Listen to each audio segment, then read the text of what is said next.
Du monde qui se cache en arrière le clavier puis qui dit n'importe quoi.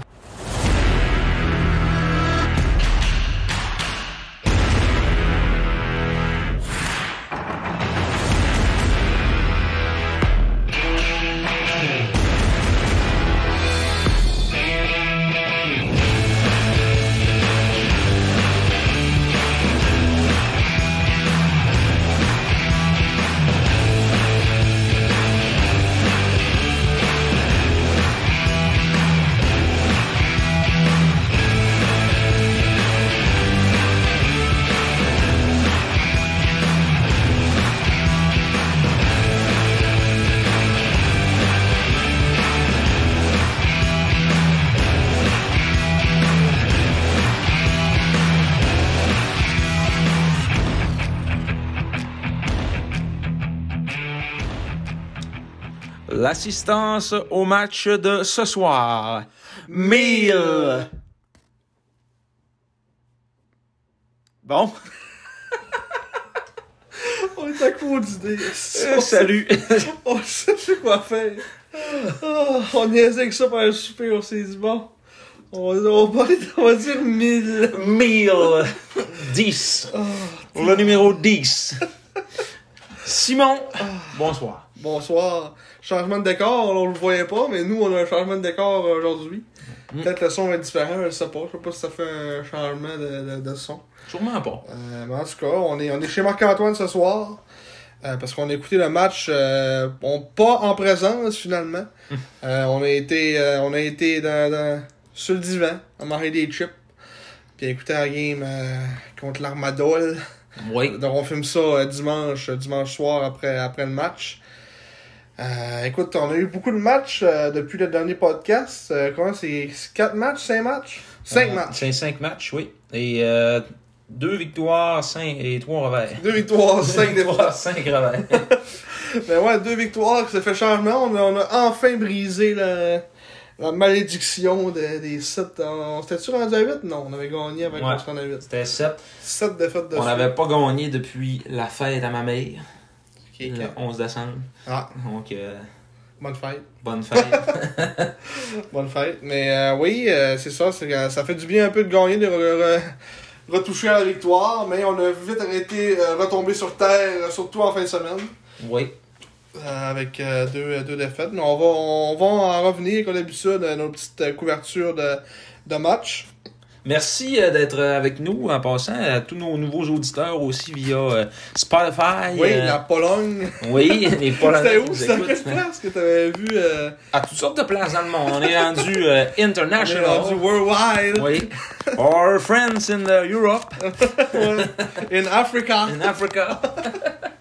Mais ouais, parce que c'est ça, là, on a décidé comme de mettre nos podcasts sur Spotify, sur Apple Podcasts aussi.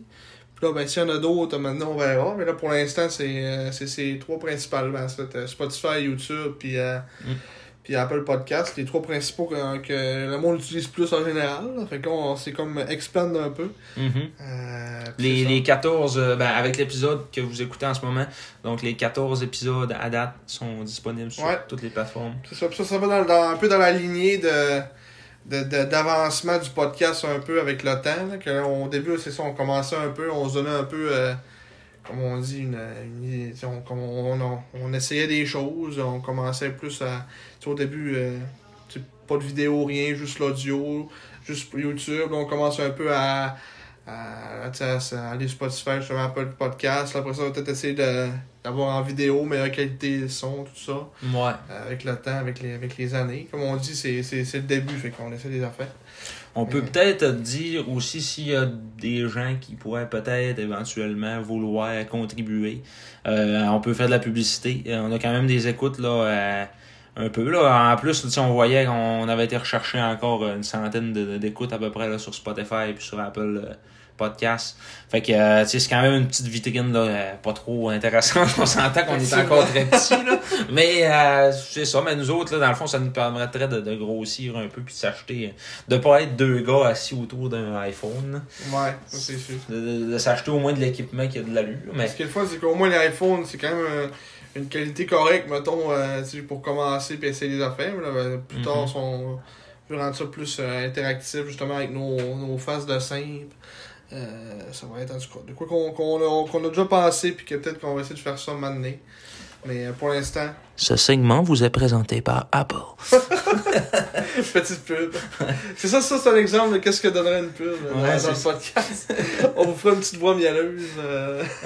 Avec Michel Morissette. À 3 pouces du micro. Ouais. Quand on commence le podcast, c'est encore commencé à 8 cm. Là, on a reculé. Ouais, on fait tout le temps ça. Mais mec, qu'on ait un casque sur la tête, on va peut-être être moins pire. Puis on ait aussi un micro pas pire. Ouais, c'est ça. En tout cas, ça va être dans le futur. Mais ouais, fait que c'est ça aujourd'hui. Nouveau podcast partout.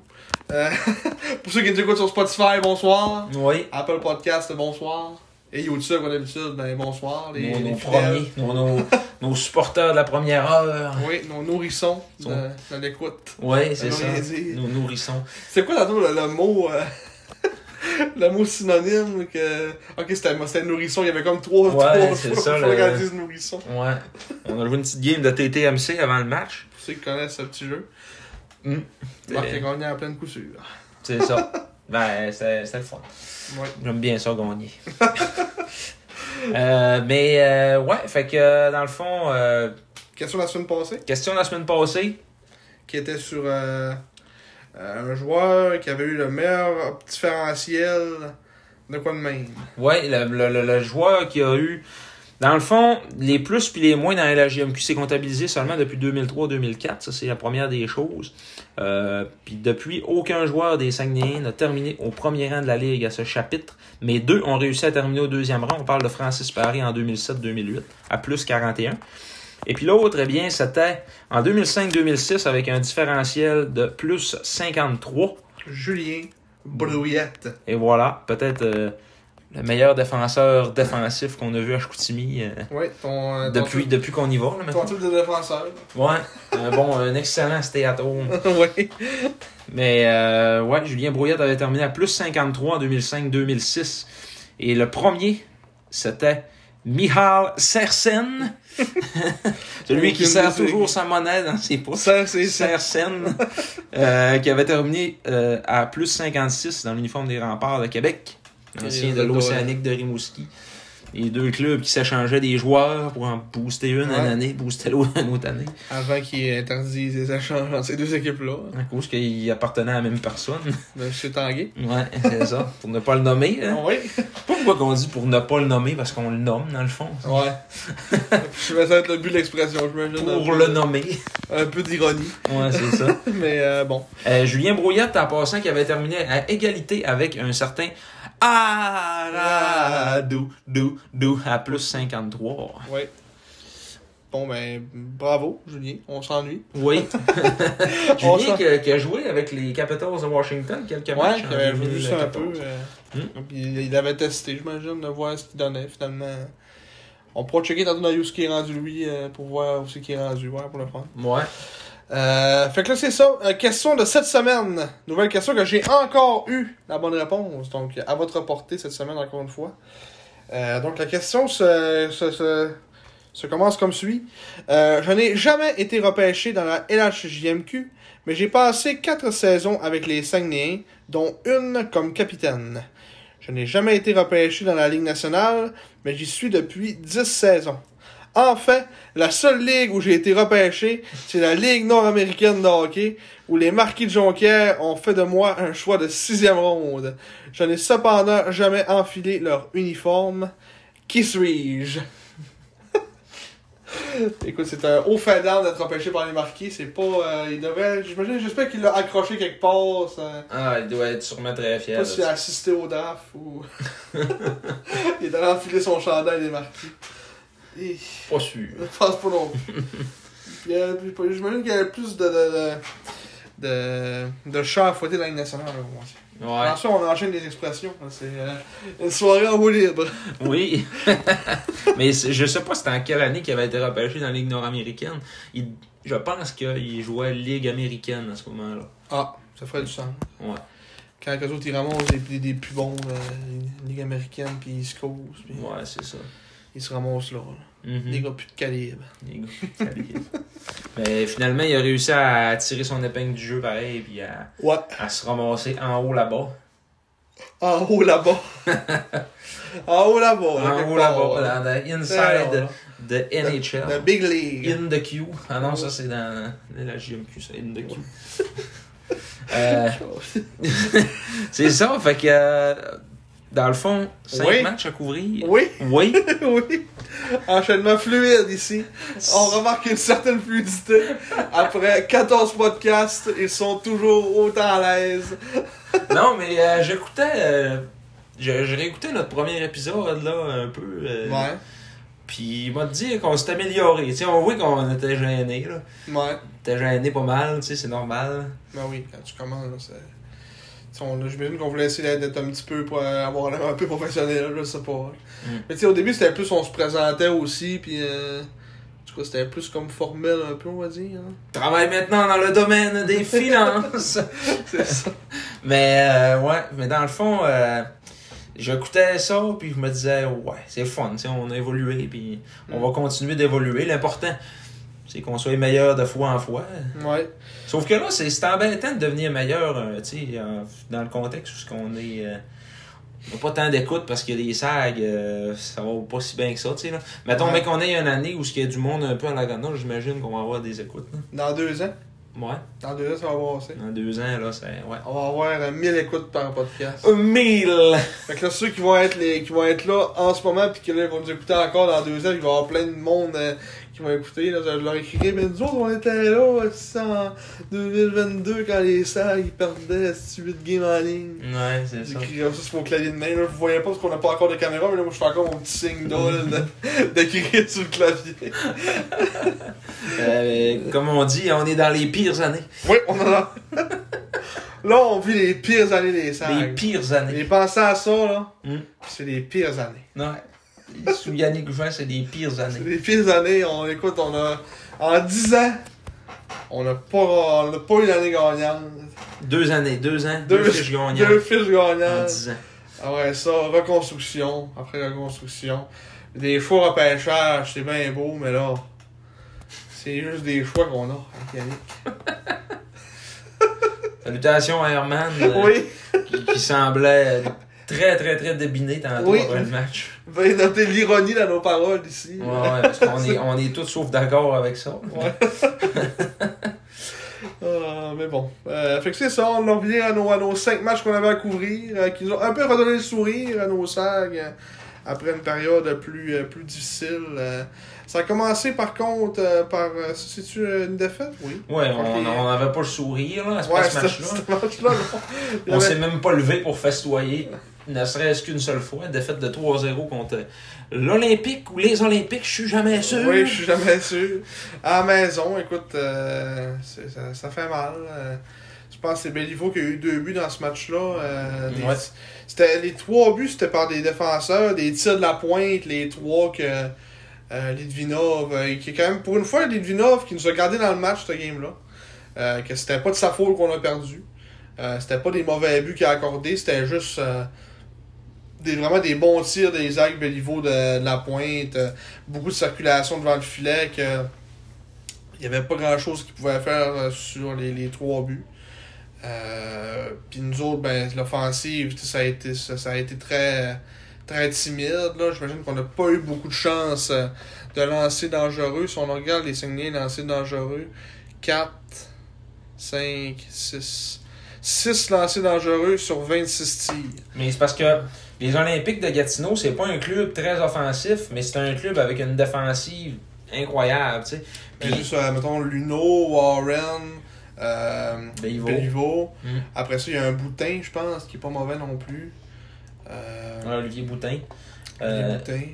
Parce que le reste, ben, ça c'est comme leur top 4, là, qui est quand même un top 4 très solide pour une équipe qui est pas, mettons, aspirant ou whatever. Ils ont quand même aussi Vincent Maisonneuve, qui est un jeune défenseur. Il doit avoir 17 ans, j'imagine.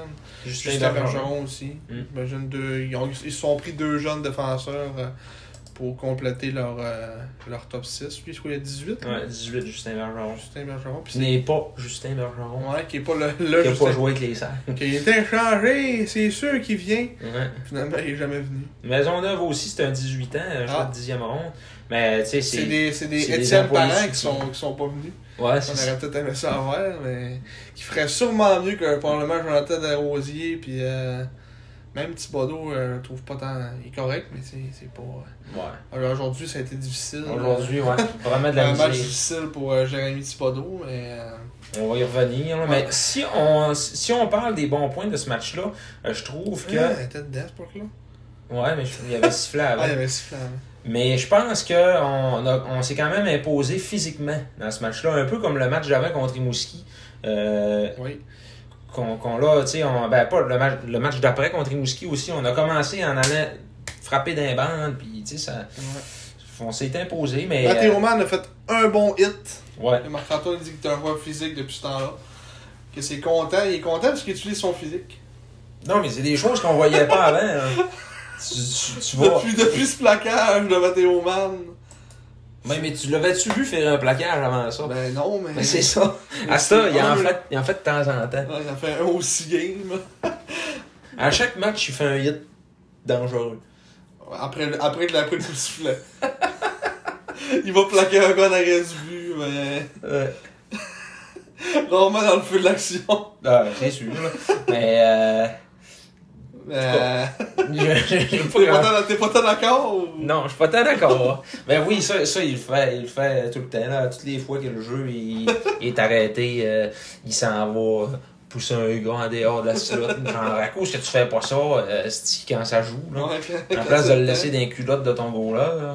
Tu penses que c'est contre Bécamo qui a comme attiré 3 punitions dans ce game-là? Ouais, c'est contre Bécamo la semaine passée, mercredi. Ouais. On peut dire que c'est quand même une bonne chose, là, on va dire. Ça démontre en tout cas au moins que il avait donné un petit effort, puis en tout cas des fois que de tous les joueurs qui attirent des pénalités, c'est des joueurs qui travaillent, puis que je pense que les 3 punitions c'est des punitions d'accrochage. Pourtant, il est pas très dur à à c'est ça. En tout cas, les gars ils étaient vaches peut-être cette soirée-là pour Bécamo, là. Ça doit être ça. Ah, gars, il est à terre, là, tombé sur le cul. Ouais. Ben, il est souvent à terre aussi. Oui, il tombe de haut, hein. Ouais. Mais moi, là, j'ai l'impression, je vais te faire une prédiction, là. 27 février 2022, un long shot. On va te dire que l'année prochaine, Matteo Mann, mais qui arrive au camp, on va faire c'est placé. Ouais. Moi, j'ai l'impression qu'à 18 ans, il va pogner tout un step. Genre, cet été, il va s'entraîner à mort, puis on va dire OK, il est pas si pire que ça, tu sais. Mais c'est parce que le hockey sense, ça s'enseigne pas. Ça s'enseigne pas. Tu l'as pas ça dans le gym, mettons, là. Tu sais, c'est soit t'as ça, mais tu l'as pas, pis man, de ce que je vois, tu sais, à moins que, des fois, il y a vraiment des gars qui font du tableau, pis tu sais, qui essayent un peu, là, tu sais, mais d'où ce qui part, tu sais, Rendu à cet âge-là. montagne, là. Mais, ouais. Les décisions qu'il prend, tu sais, je peux comprendre qu'il a 17 ans, mais tu sais, mettons, on compare, là. On compare pour comparer, là. Mm-hmm. Michael Pellerin. On devait dire pas mal la même affaire de lui quand il avait 17 ans, mettons, tu sais, que c'était semi des fois ses décisions. Là, il est rendu à 20 ans. As-tu vraiment changé? C'est encore semi. C'était encore pas mal ça, là. Je sais pas si c'était un choix de combien de ronde, Michael Pellerin? 2. C'est un choix de 2 aussi, mais là, la comparaison est là, là. La comparaison... c'est un choix de 3. C'est un choix de 3? Ouais. Ok. Ouais. En tout cas. La comparaison est là, pareil. Ouais. C'est pas si loin, mettons, au niveau des... Sauf que c'est pas le même type de défenseur. Tu sais, Pellerin, c'est un défenseur offensif. Qui produit pas d'offensive. Mais tu sais, dans le midget, c'était un petit défenseur offensif. Puis ils l'ont repêché comme ça, ils savent. Un genre d'Étienne Tremblay-Mathieu, j'imagine, quand ils l'ont repêché. Ouais. Un défenseur offensif qui produit pas. Mais au moins, en tout cas, Mathieu, c'est différent. Au moins, il y a des petits flashs. Puis, je vais attendre une couple d'années. Peut-être encore un an avant de dire Mathieu, il a rien à faire avec ça. Là, mais ça, 40, c'est-tu comme mettons, genre le 3e choix de la 3e ronde? Genre? Mettons, c'est le début de 3e ronde? Ben là, 18 x 2, ouais, c'est ça. C'est le 4e choix de la 3e ronde. Matteo Mann. Y avait-tu un choix compensatoire cette année-là?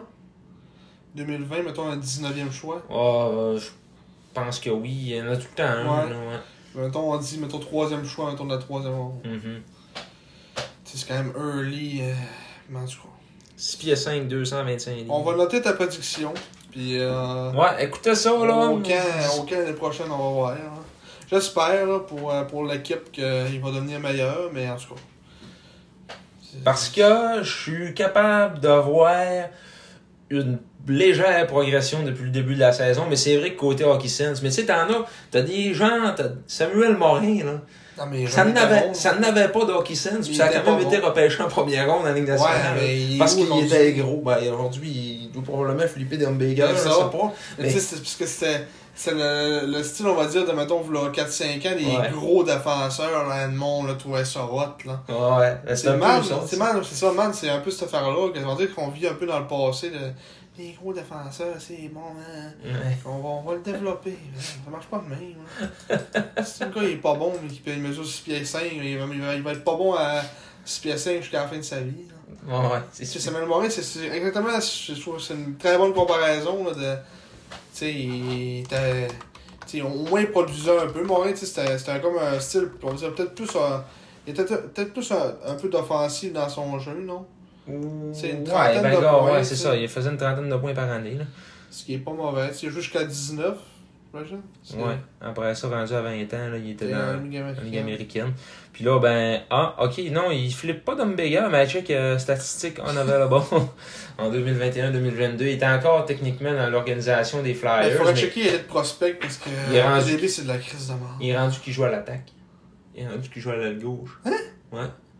Ça, je l'avais entendu parler qu'il l'avait flippé à l'attaque finalement. Parce que c'était surtout un bagarreur. Là. Oui, il était offensif, mais il était plus offensif avec ses points. Contre Reed Alabi. Hey, 120 minutes de punition par saison. Ouais. À 18 puis à 17 puis 18 ans. À un moment donné, il avait pogné les nerfs à Rimouski. L'arbitre avait donné une punition en fin de match, je sais pas trop quoi. En série, je pense, en ses dernières séries, en 2014-2015, il avait tiré son hockey d'instrade. Puis le hockey avait tombé sur un partisan en chaise roulante. Calisse. J'ai jamais vu ça passer. Ah, ouais, ça avait fait les manchettes un peu. Choix de première ronde, 11e au total. Un autre mauvais choix des Flyers de Philadelphie. Ouais, ça s'accumule là. Ouais. Avec un de nos belligérants de qui on parlait tantôt. Ouais. Il aurait pu repêcher Max Domi un choix plus tard. Ouais. Josh Morrissey, même à ça, c'est meilleur. Weinberg aussi. Pollock, c'est tout le meilleur, finalement. Ouais. Curtis Lazar. T'as pas Kirby Weigl pis Émile Poirier, là. Pis Hunter Shinkaruk, c'est tellement flop, ça. Émile Poirier, je veux pas faire de rumeurs, là, mais je pense que lui, là, c'était une histoire qu'il y avait trop Swift, pis... Hein? Il me semble c'est pour ça que ça s'est mal fini, sa carrière. Il y a une face de buveur de bière. Je veux pas aller je veux pas inventer de rumeurs, là, mais c'est... Il joue encore au hockey, au moins. Ouais. Il a joué en KHL l'année passée, avec le club qui vient de se retirer de la KHL. Ah ouais? Ouais, j'ai vu ça tantôt. Riga, ça c'est en Lettonie, hein? Ouais, ils se sont retirés de la KHL. À cause de ce qui se passe en Ukraine. Ouais. Ah. C'est de belle affaire. T'as-tu pris ce que Dominique Hachek a dit? Hein? Ouais. C'était un peu simple, là. Je trouve que c'est hardcore, là. Ouais. Même que là, il parle de peut-être d'enlever les Russes du championnat mondial junior, pis des compétitions, pis tout.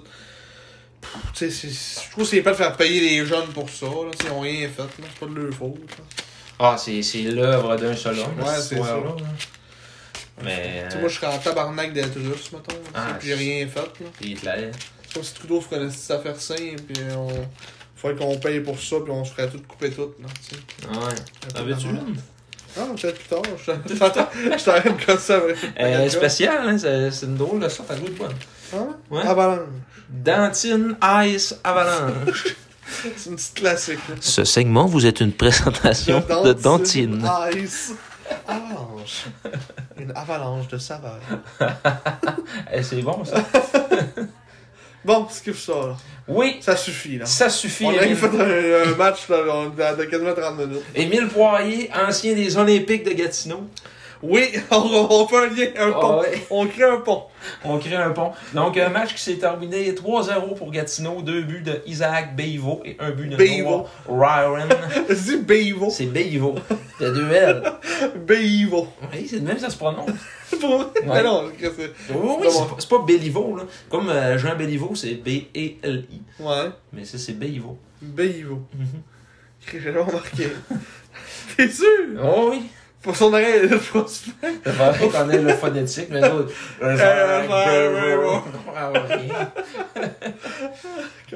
Mais, ouais, Béliveau, Isaac, Béivo. le 58, Ouais. qui a marqué 2 buts, soit autant que dans toute sa saison avant ça. Connaît une saison un petit peu décevante, offensivement sa parlant. production de but.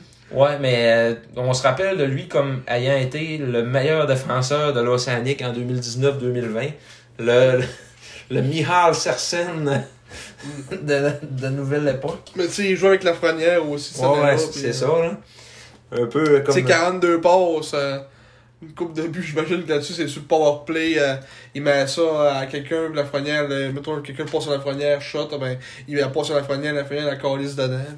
C'est ça. Mais 53 points en 62 matchs en 2019-2020 et depuis, si on prend ma petite calculatrice de bien-être, je sais pas ce qu'elle est au travers de tout ça. Demi. Mais depuis tout ça... Ben, il y a 47 points en 77 matchs. Ouais. C'est... Non, en 78. Ok, mais toi, t'enlèves ça, t'enlèves la première saison, dans le fond. Ouais. Ok. Ouais. C'est ça. 47 points en... Il y a moins de points dans la saison passée puis cette année que... En plus de matchs. En plus de matchs par rapport à la saison 2019-2020, sa saison recrue à 17 ans. En tout cas, c'est un bon Comme défenseur. on dit, là, ouais, mais c'est un excellent défenseur. Il a joué avec Roberto Desgagnés, d'ailleurs, au hockey. C'est ça qu'il nous avait compté là, quand on est allé porter son chandail. C'était automne. À Chicoutimi. C'était un de ses chums, il avait été super avec. À Fleurimont. Ah. Il est-tu là? C'est où Fleurimont, ce calice? Ah, ça, c'est dans le coin. Quand tu le sais pas, Simon, là, c'est dans le coin de Montréal. Tu penses? Fleurimont, Québec. C'est sûr, ça doit être dans le coin de Montréal. Sherbrooke. Ah, Sherbrooke. Dans le coin de Dans le Sherbrooke. coin de Sherbrooke. En banlieue de Sherbrooke. Un des 4 arrondissements de la ville de Sherbrooke. Ah bon? Fait que c'est comme s'il venait de Chicoutimi-Nord, mettons. Ouais. Ah ben, du quartier des oiseaux. Mais ça... Quartier des oiseaux. Quartier des pins. Saint-Luc. Saint-Luc. Natif de Petite Rivière Saint-François. Ça, c'est vrai, par exemple. Ouais, ça c'est une vraie Ça, vie. c'est vrai, là. Ouais. Ça, c'est la vraie vie, là. Là, ça c'est la vraie vie. Petite Rivière Saint-François, là. Il y a tout. C'est là. C'est là que ça se rien. passe, ouais. Il y a tout, mais on a rien. Ok, on retourne, là. Oui, ouais, j'ai perdu Wow. la game. Moi, je Non, mais pense. on s'en calisse, on est rendu à l'autre game, là. Ouais, ok. On a charré, on a fini. Wow! Qu'est-ce que tu fais? Là, on est rendu la victoire de 4-3 face Oui. à l'Océanique. Oui. L'Océanique de Rimouski. T'as skippé 4 fois, il est revenu. T'es plus sûr. Le 20 février, donc Oui. il y a 7 jours. Oui! Oui. Une grosse win en overtime. Mhm. Un hat-trick de Matej Koslik. Koslik! Avec le but de la victoire en prolongation, Oui. le héros slovaque. Oui. Une victoire qui fait du bien contre l'Océanique. C'est ça la première victoire contre l'autre cette année? Oui. Oui. Oui. Je te le confirme, il s'agissait de notre première victoire contre eux cette année. Ah! On a une fiche de 1, 3 et 1. Non. Mais c'est ça. Ok. C'est ça. Évidemment. Ouais, c'est ça. Ben, ça, c'était un match que ça a quand même fait du bien qu'on gagne. Là. On s'est bataillé tout le match. C'est pour venir au petit sommaire un peu. On a pris les devants en début de match. C'est dans ce match-là qu'on a perdu Rouleau, je pense que oui. Hein? Ou c'est dans le match d'après. Oh, c'est. Ouais, c'est dans ce match-là. après. C'est dans ce match-là. Ouais. Ouais, c'est contre Rimouski qu'on l'a perdu. Qui avait Rouleau qui avait justement deux passes dans le match sur les deux premiers buts de Matej Koslik. Que ouais, on a perdu Rouleau. Notre premier centre est fini. Thomas Bégin qui avait joué un bon match aussi là, ce soir-là. On voyait que. Il s'est blessé aussi, ça. Bon, ouais, ça s'est blessé hier. Mais ouais, Rouleau, dans la conférence d'après-match, Yannick qui disait que c'était entre 3 à 6 semaines. Puis il dit, je sais, c'est assez flou comme range, là, mais il dit, on va le savoir plus dans la prochaine semaine. Puis j'ai pas entendu de nouvelles ou vu les affaires passer par rapport à ça. Fait qu'on va se dire un mois minimum, vrai, pour son retour. Hein.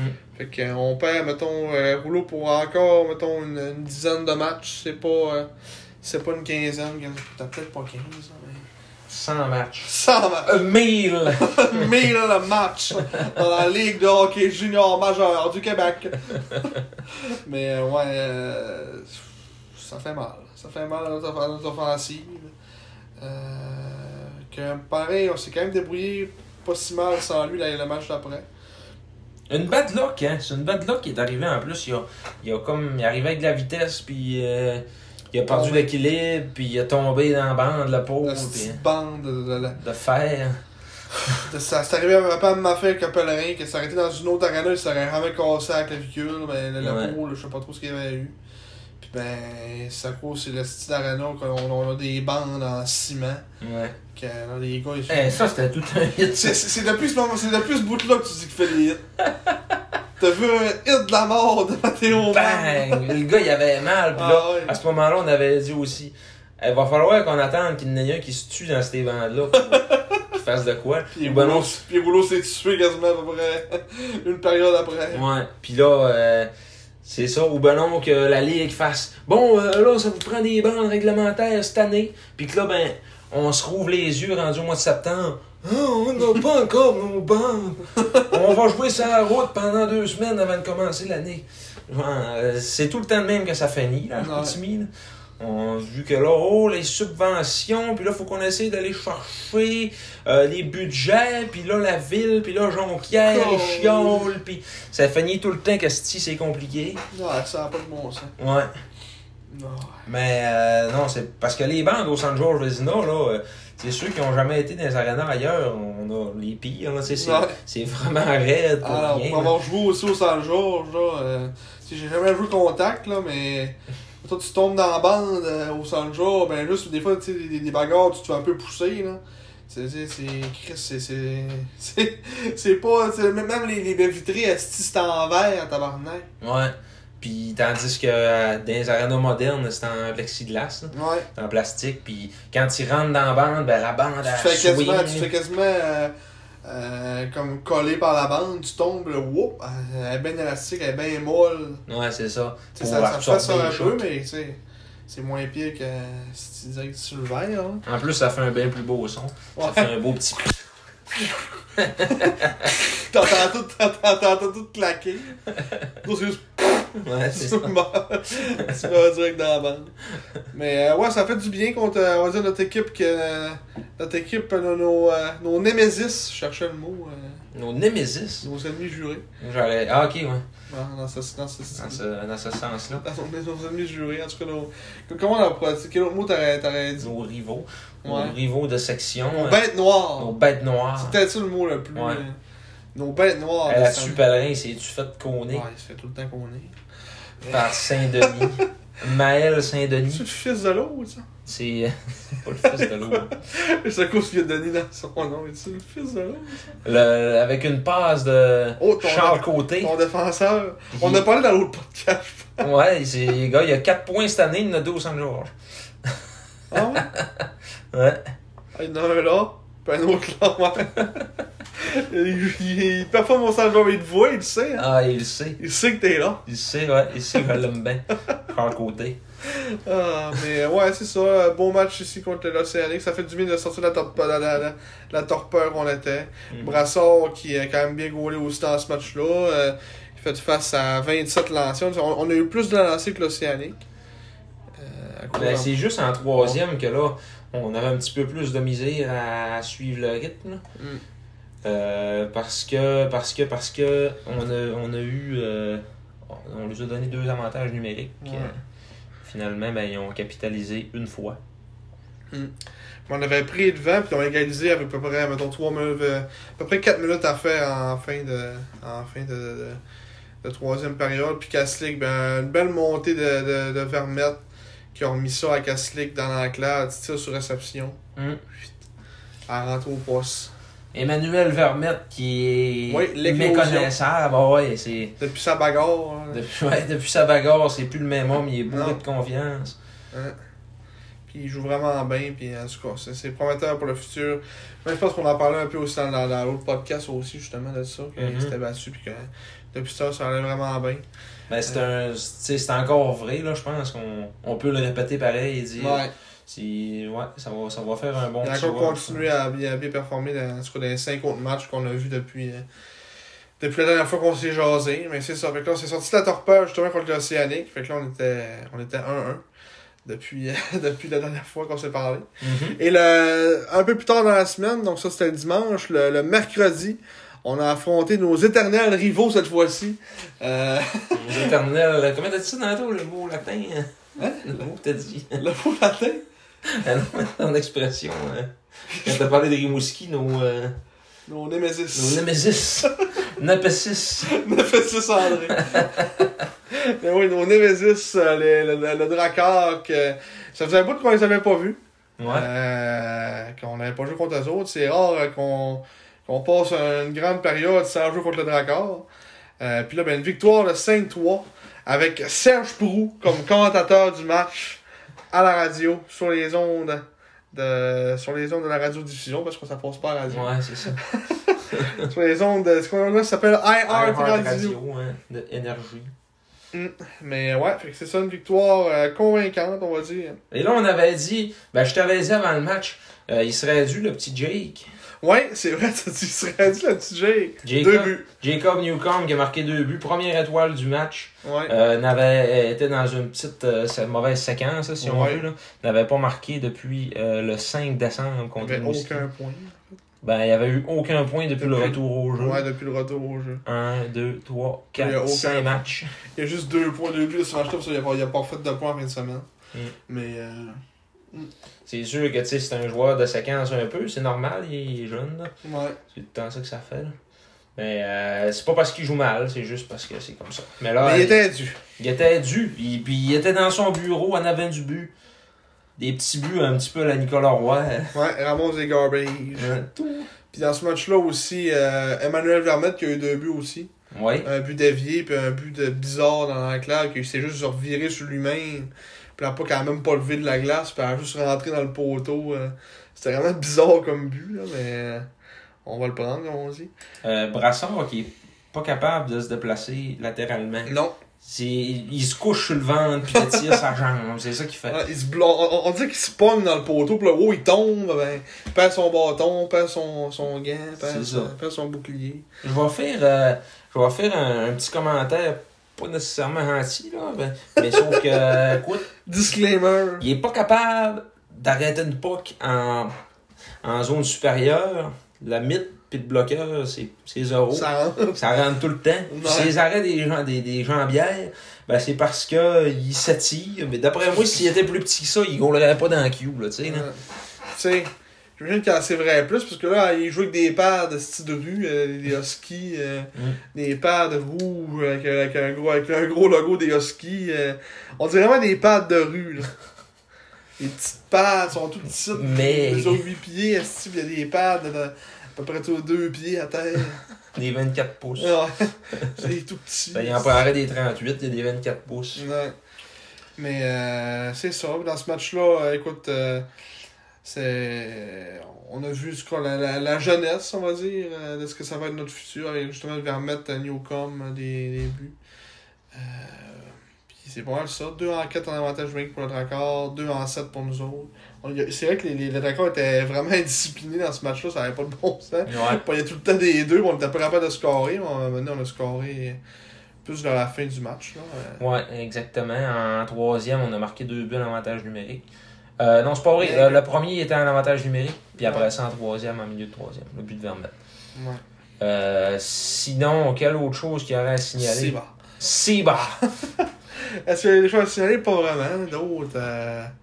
J'essaie de regarder un peu Sapelnikov qui a marqué un très beau but dans le match en échappé. Une belle petite fin. Sinon, c'est pas mal ça. Oui. Ça ressemble à ça, ce match-là. C'était comme on dit, c'était comme un match des équipes qui vont avoir de la misère jusqu'à la fin de l'année. Puis c'est ça qu'on veut voir. En tout cas, c'est des matchs de même, on veut qu'on compétitionne. C'est comme des équipes qui sont un peu au même niveau, on va dire, que nous autres en termes de reconstruction et tout ça. Fait que c'est ça. On a eu, c'était notre premier match à 50% de la capacité. On était 1249. 1249 spectateurs. Les 5 Néens vous remercient. Et vous invite à leur prochain match. Ils font ça encore à la fin, ça, oui. Oui. C'est pas un match local. Soit vendredi. Non, je sais pas c'est quand le prochain. On va le dire tantôt. Mardi, mercredi. Ouais, c'est le 3, le 2. Chalisse de beau oui. Des petits effets sonores. Oui. La passe. Et le but! Franco! Je pense que ça vaudrait quasiment la peine de montrer l'extrait aux auditeurs. C'est ça ici de Serge Proulx. Qui... Voilà, tu l'entends? Il n'y a pas de son? Ouais, t'as peu, je vais l'ouvrir. T'as enlevé le son. Aïe aïe. Il casse un cadre, mesdames, messieurs. T'as juste à déplacer le micro, on va vous montrer. Ils vont l'entendre, on va voir ça, ils vont l'entendre, ouais. Mais allez pour voir. Fortin à Fenenco, ouais, Fortin de l'autre côté pour... Et le but! C'est le lancé de Fenenco! Pour... Le but! Fenenco!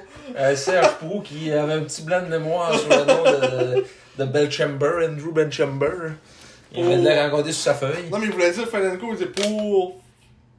Non, mais la POC a été à Belchamber ici avant d'aller à Fedenco. Là. Et là, c'est ça, il cherchait le nom à Belchamber, il savait pas. Ah. Mais parce qu'il était face à lui, fait que là, il voyait pas son numéro, j'imagine. Ouais, c'est ça. Fait que là, il savait pas c'était qui.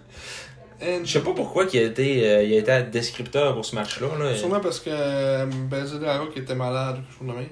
C'est ça que je disais avec mon père, ça n'a pas de bon sens que, tu sais, en tant qu'organisation, toi, ton descripteur est pas là, que tu as une école de technologie des médias à Jonquière à 20 minutes, tu penses pas à lâcher un petit coup de fil à ATM, dire vous avez-tu, mettons, quelqu'un pour nous dépanner à soir, là? Je suis sûr qu'il s'aurait garoché le monde d'ATM pour aller là. Du monde qui tripe sport un peu, là. Les descripteurs des serres, ben non, tabarnak, ils vont prendre un directeur de, je sais pas c'est quoi son poste de dol, mais... Oh, tu touches au contrôle, et après me zoomer ça sur Belchamber, justement. Problème de régie interne ici. Ouais, mais je suis d'accord avec toi, surtout considérant que le gars était même pas capable de dire le nom à Loris Rafano Mazansoa, il y a 6 mois. Il devait être content qu'il jouait plus là. Il se mélangeait avec Étienne Tremblay-Mathieu. Ouais, c'est ça. Mathieu et Étienne Tremblay. Oui. Oui. C'est décourageant. Ouais.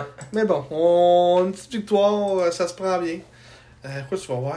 Je vais voir Plouf. Non, c'est même pas ça. Il est même pas là. Il est même pas là. Il est même pas dans le personnel à hockey, ouais, c'est ça. Il sert à rien. Il doit être le responsable de marketing. Une affaire de dol. Un petit dol. Mais bon. Enfin bref, les Serres qui ont dominé 37-29 au chapitre des tirs. Oui. 41-25 pour le Drakkar, les mises en jeu. Oui. Oui. Et dans ce match-là, encore une fois, un bon match là, du petit Thomas Bégin qui va finir par scorer. J'aimerais savoir ce qui s'est passé avec lui, par exemple. Ouais, on trouve ça plat. Pour ce qui est parce qu'il n'a pas joué aujourd'hui. Il n'a pas... à Gatineau, hier, il a joué... on va voir tantôt son temps de glace, là, mais en tout cas. Ouais. On verra pas son temps de glace. Non, c'est vrai, c'est même pas marqué. En tout cas. Il faudrait demander à sa mère. Comment qu'il a joué, hein? Mais c'est ça pour le match contre le Dakar. Et là, on se transporte à la fin de semaine que nous sommes en ce moment. Les SAG qui ont affronté encore une fois les Olympiques samedi soir au centre Slush Poppy avec le descripteur de Cogeco. Même pas. Non. Je te prête pas en maquillage. Mais ouais, une défaite de 5-2 contre les Olympiques. Écoute, c'est pas une surprise. Les Olympiques, c'est un meilleur club que nous autres. Puis c'était un peu normal comme résultat. On s'est fait quasiment doubler au chapitre des tirs. C'était juste vraiment. En fait, semaine, ça a vraiment été terrible comme fin de semaine. Là. On va écouter un peu le match contre les Olympiques. Puis aujourd'hui, à part en troisième, aujourd'hui, on s'est pas tant présenté en fin de semaine. Moi, j'ai l'impression que ça va être ça. On gagnera pas beaucoup de matchs sur la route. À la maison, peut-être plus, là, à cause de l'histoire de la Grande Glace. Là. Mais sur la route, là, j'ai l'impression que ça va être rough toute l'année. Ouais. Ben, on l'a vu un peu, là. On s'est fait manger 2 games. Cette game-là, ben là, on a eu 2 buts. C'est un de Bourget, je crois. Oui, Julien Bourget, des passes à Loshko. Loshko aussi, hein, il était dans une certaine dizaine. Ouais, 2 points, 2 matchs en fin de semaine. Ouais. Quand les sacs vont pas bien, Loshko va bien. Ouais. Pas un bon timing. Il était blanchi de la feuille de pointage depuis le 3 décembre.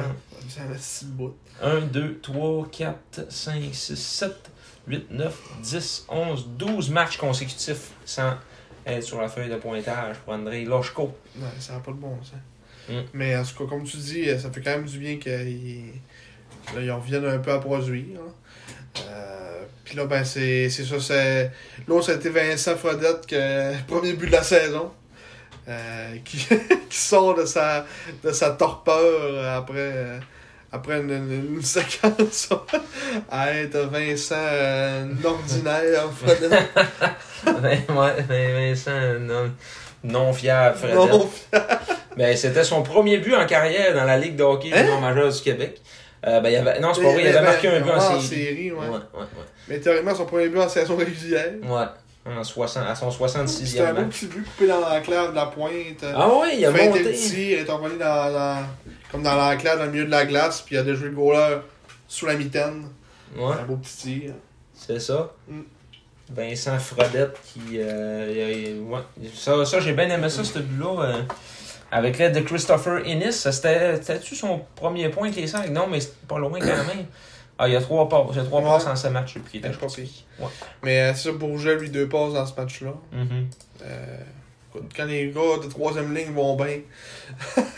Et Cale McDonald qui a obtenu une passe. Son premier point en carrière dans la Ligue de hockey junior majeur du Québec. Mais oui, c'est ça. C'est ça. Cale McDonald qui jouait pas aujourd'hui. Non.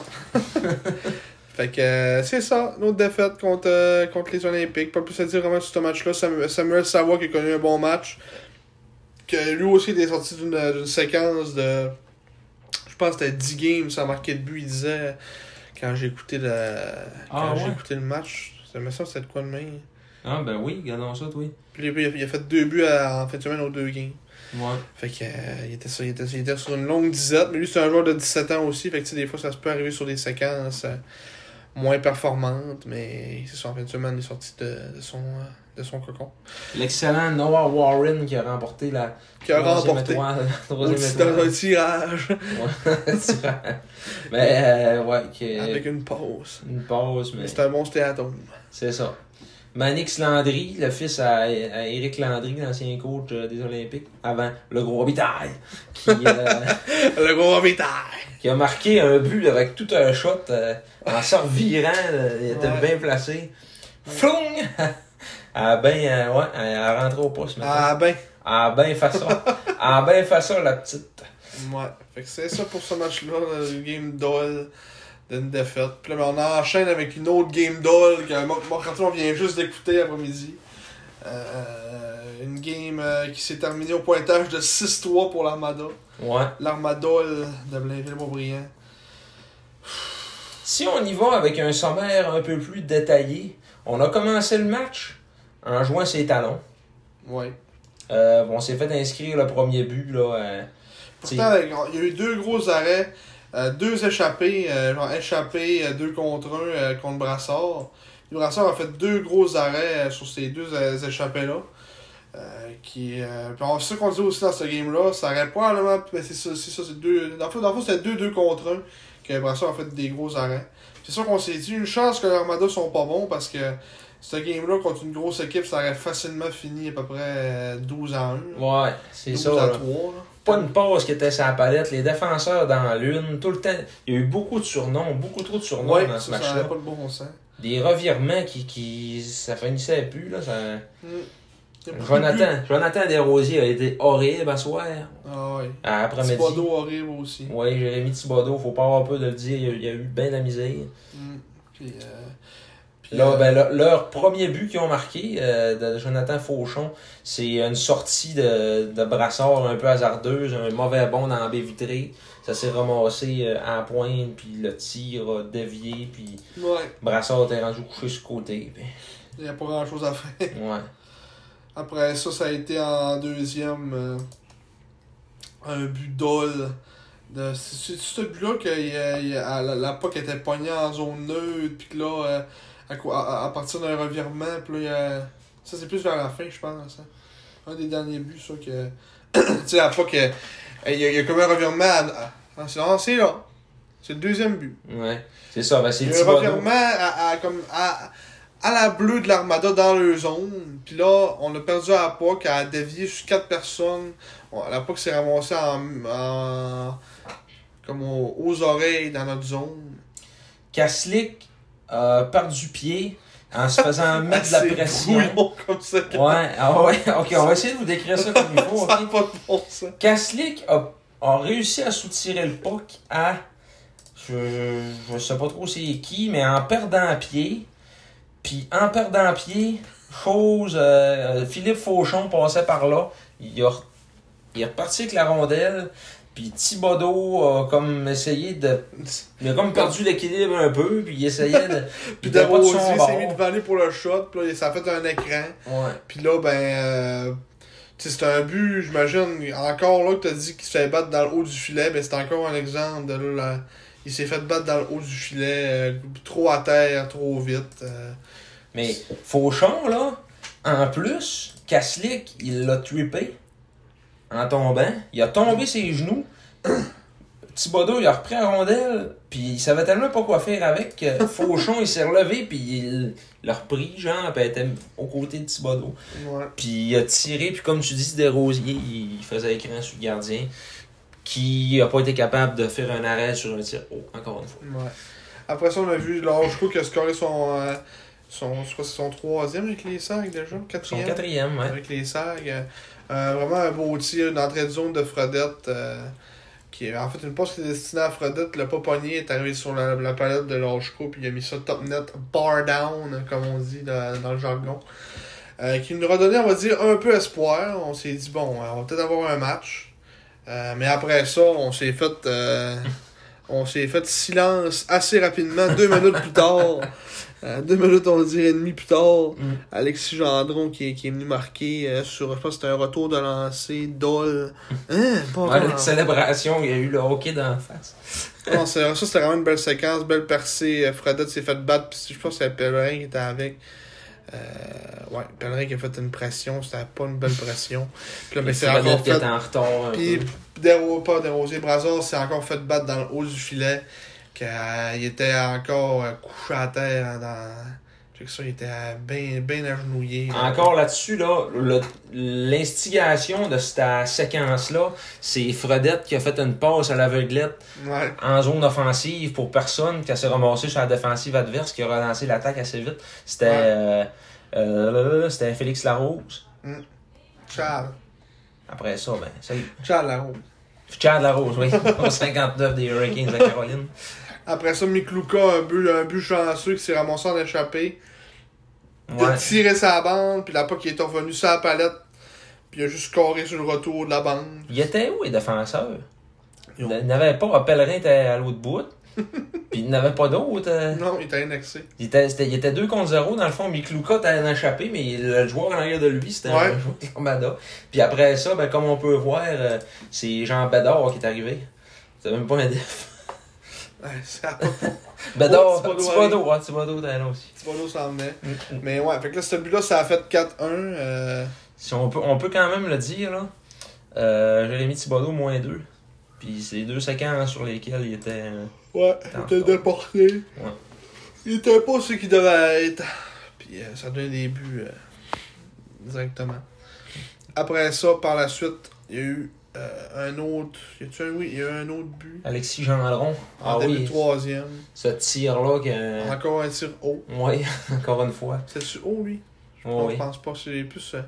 C'était haut. Ouais, c'était haut C'était encore. haut, puis il était tiré. Tu sais, là, ça, ça aurait dû être arrêté, là, franchement. Comme tu dis, il est pas capable d'arrêter une puck haute, là. Ça n'a pas de bon sens. C'était pas voilé, ça n'a pas été dévié Non. par Fredette non plus. Hein? Là, les grands slash. Les grands slash. C'est fou pour mis ça dans le résumé. Après ça, Marc-Antoine Séguin, qui. Soit Marc-Antoine est le pire joueur des Sags. Ben non, c'est pas le pire. Mais en tout cas, il arrêtait pas de dire qu'il était pas bon. Puis là, ben, à partir de ce moment-là, dans cette game-là, il a commencé à être bon. Il a fait une belle séquence percée devant le filet. Alex Blais lui prendre son retour pour mener ça à 4-2. Après ça, à 5-2. Ouais. Après ça, vers la fin de la troisième, il devait rester 5 minutes en fin de troisième. Séguin a marqué. Fait un but, une passe pour lui dans ce match-là. Un tir parfait dans la partie supérieure, vraiment quasiment à la ligne bleue. Ça, c'était à 6 contre 4, là. Ouais. Fait que ça en fait 5-3. Écoute, on pensait pas tant à remonter. Il restait 3 minutes 10 à la game. Mm-hmm. Fait que, peut-être on y croyait un petit peu, mais pas tant que ça, parce que on s'est vraiment juste réveillé à partir de la 10e minute de la 3e, on a commencé à bien jouer. On a joué bien 10 minutes dans ce match-là. C'est ça. Puis c'est là qu'on a fait, j'imagine, la plupart de nos tirs. On a quand même dominé au chapitre des tirs 14-5 en 3e. Puis j'imagine que ça, c'est à partir de la 10e minute qu'on a commencé à avoir plein de tirs. Puis que là, on a enlevé notre goaler à 6 minutes aussi. Ouais. Fait que ça. Tu sais, ça l'a. Check bien ça. Ça, c'est fin, là. Ça n'a pas de sens. Ouais. Si on check. On a là... fait 11 tirs dans les 10 dernières minutes. Hein, c'était marqué, là? Ben, je suis capable de calculer. Je t'enlève les 3 là. Ok. Là. Ça a fini 11-1 les tirs. Ouais. En fin de match, là, dans le dernier 6e de la partie, dans le fond. Ouais, 11-1 dans les dernières 10 minutes du match. Fait que c'est vraiment là qu'on a connu notre meilleure séquence. Puis c'était la seule petite lueur d'espoir dans cette fin de semaine de misère qui s'est terminée assez triste. Ben, franchement, ce match-là, il était à notre portée. Puis on voulait pas. On voulait pas aller chercher. Au début du. Mettons, à 0 secondes, il était à notre portée. Ouais. Après ça, ben. Après ça, 1 minute après, on était plus à notre portée parce qu'on s'est juste pas présenté. C'est ça qui est ça. Déjà, en début de match, on a eu minimum 2 contre 1. Mm-hmm. Que Brassard, il a fallu qu'il se fasse des gros saves. L'équipe a jamais bounce back. Puis on s'est fait marquer 2 buts, ça a fait 2-0 assez rapidement. Puis c'est pas mal ça. Kaslik en fin de semaine, moins 8. Hein? Il était moins 4 dans les 2 matchs, comme j'avais pu voir. Ouais. Moins 8 en fin de semaine. Aucun point. Kaslik, là. Kaslik, là. C'est ça, là. Tu sais, regarde, il avait été le héros. Tantôt, on parlait contre Rimouski, match de 3 buts. Tour du chapeau, but de la victoire en prolongation plutôt.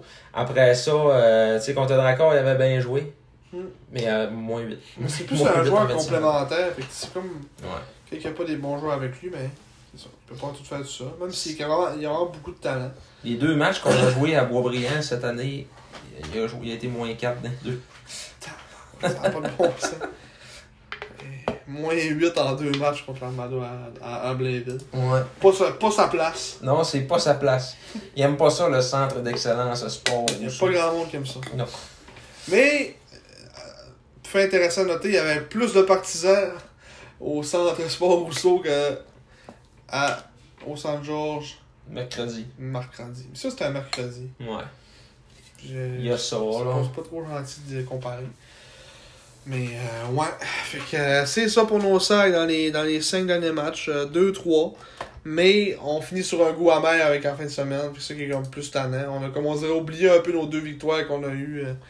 Qui nous ont ramené une petite lueur. Mais à part ça s'est terni depuis ce temps-là. Puis là, ben, au classement, on va juste descendre. Là. Ça va être une descente aux enfers. jusqu'à la fin de l'année. On jouait pour 500 après les 2 matchs de cette semaine, mais là, on n'est plus là. On est à 16 victoires, 18 revers et 5 défaites en temps supplémentaire Ouais. pour 37 points en 39 matchs. On est 8e dans l'association de l'Est. Ce qui fait que là, on ferait les séries. On a encore quand même un 7 points d'avance sur Bécomo. Pour pas faire les séries, il faut avoir 30 points. C'est 30 puis 25 des équipes qui font pas les séries en ce moment. Mm. Donc, c'est ça. On a quand même pas mal de points en main, mais on va espérer faire les séries. On va sûrement les faire. Ah ouais, on va Je pense pas espérer. qu'on les fasse pas. C'est sûr qu'on viendra pas pire que Cap-Bâton. Puis Bécomo ou Victo, ben peut-être Rouen aussi. Tu sais, Rouen, c'est comme on exposait la semaine passée leur médiocrité en avantage numérique. Ça parle de soi-même aussi. Là. Ouais. Mais ouais, fait que si les séries commençaient aujourd'hui, on affronterait les Islanders de Charlottetown et on se ferait balayer sauvagement. En 4 matchs. Oui. Probablement 42-8 au chapitre début. Ouais, bon, puis encore 42-2. Ouais, peut-être. Kaslik, moins 30. Moins 30. Mais c'est ça. On aurait des séries Charlottetown, Chicoutimi, Québec, Moncton, Bathurst, Rimouski, Halifax, Saint-John. Toutes des rivalités. Toutes des affaires que le monde se calisse. Mais ouais, fait que c'est ça pour nos petits sags. Fait que vers la fin, on va regarder pour les matchs qui nous réservent dans les prochains jours. Shawi. Ils ont perdu 5-1 à Bécomo aujourd'hui. Ben voyons donc. Qui c'est quoi les buts? Surprise là. Surprise! Surprise. La première équipe dans l'Ouest qui se fait sortir. Vincent Collard, 2 buts. Benjamin Corbeil, 2 buts. Puis Evgeny Sapelnikov. Evgeny Sapelnikov.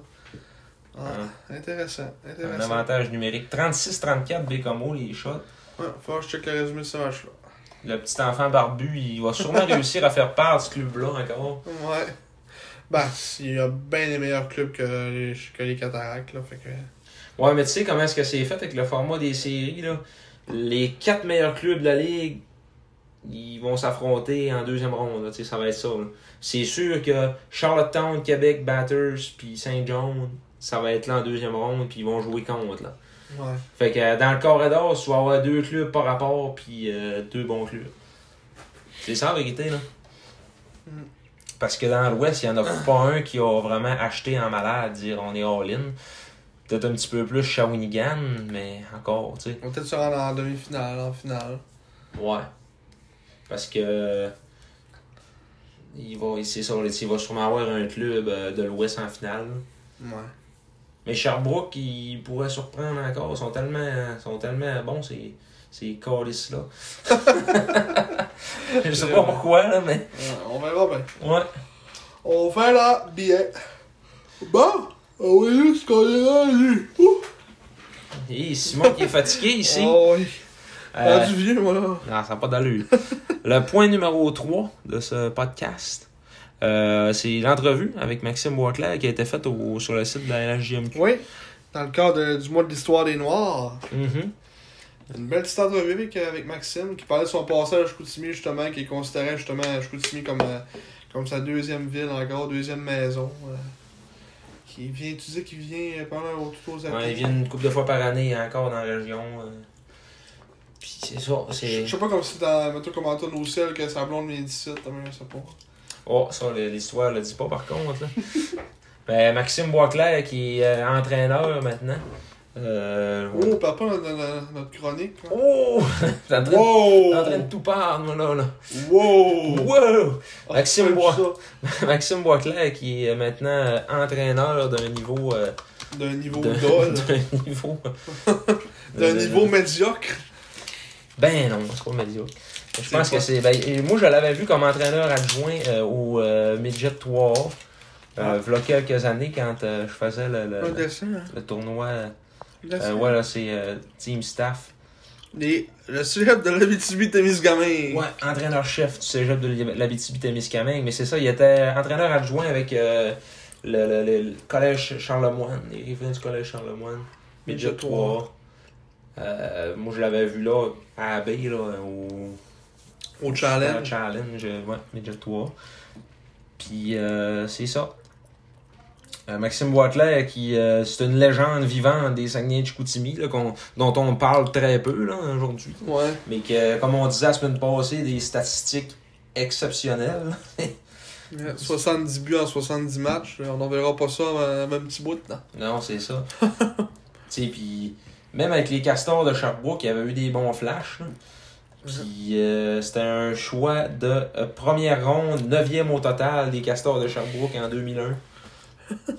Je vois ce draft-là, c'est qui le top 10? Steve Bernier, Danick Jasmeriel, Marc-Antoine Pouliot, des noms qu'on connaît un peu, Jean-Michel Bolduc, Danny Roussin, un bagarreur, Stéphane Dixon, Alexandre Bolduc, Philippe Dupuis. C'est-tu Philippe Dupuis? Non, ça c'est Pascal Dupuis. Ouais, je pense que c'est son frère. Maxime Boisclair, Jean-François Jacques. C'était pas c'est pas devenu un coach, lui, Jean-François Jacques, il a pas coaché. Oh oui, je pense que t'as raison. Philippe Dupuis, c'est pas le frère à Pascal Dupuis. Ah, j'étais convaincu que c'était le cas. Ouais. Ok. Jean-Françoa Jacques, là, t'as ouvert 2 fois. 2 fois, 3 fois. Une fois, 2 fois, 3 fois. Jean-François Jacques, qui a été... Non, aucun rapport. Oh, non.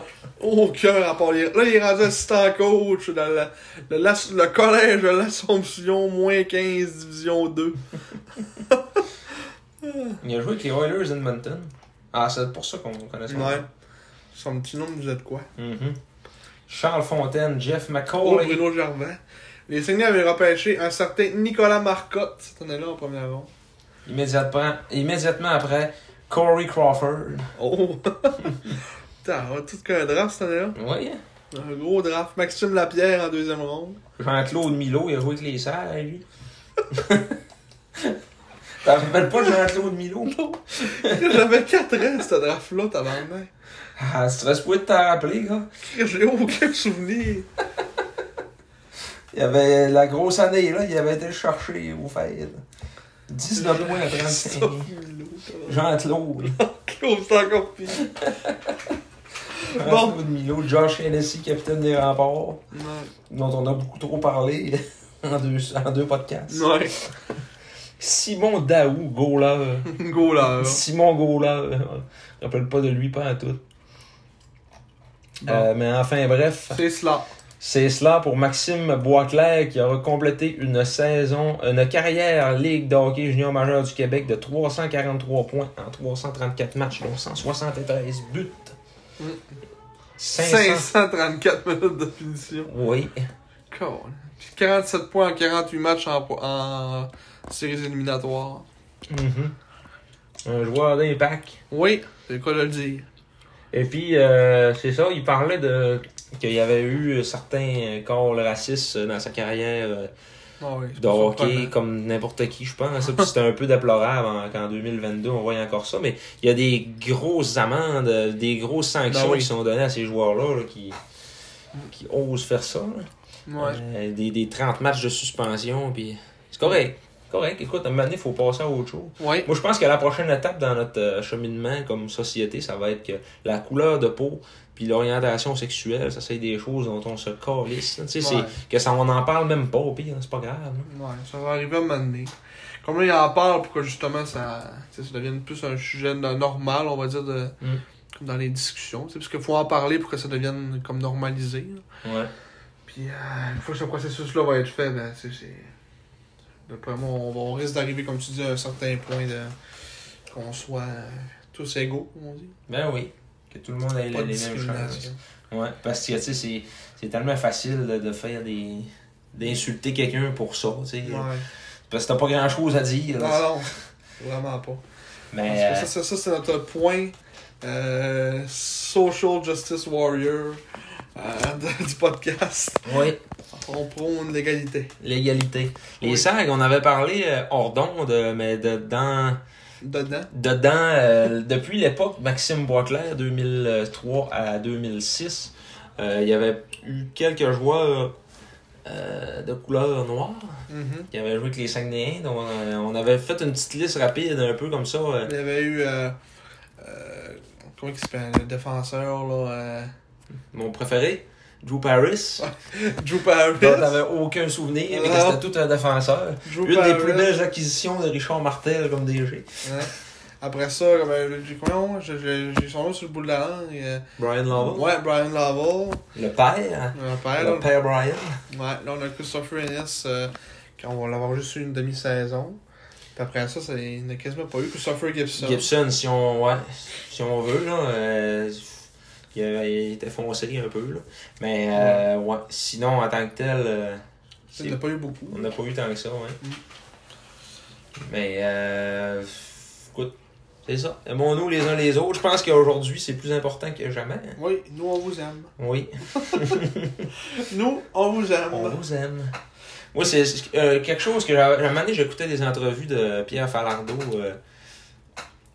Comme ça de même pour le fun. Non, il a dit c'était intéressant ce qu'il disait. Ouais. Il parle. Ouais. Il parlait, il est mort depuis quelques années. Ouais.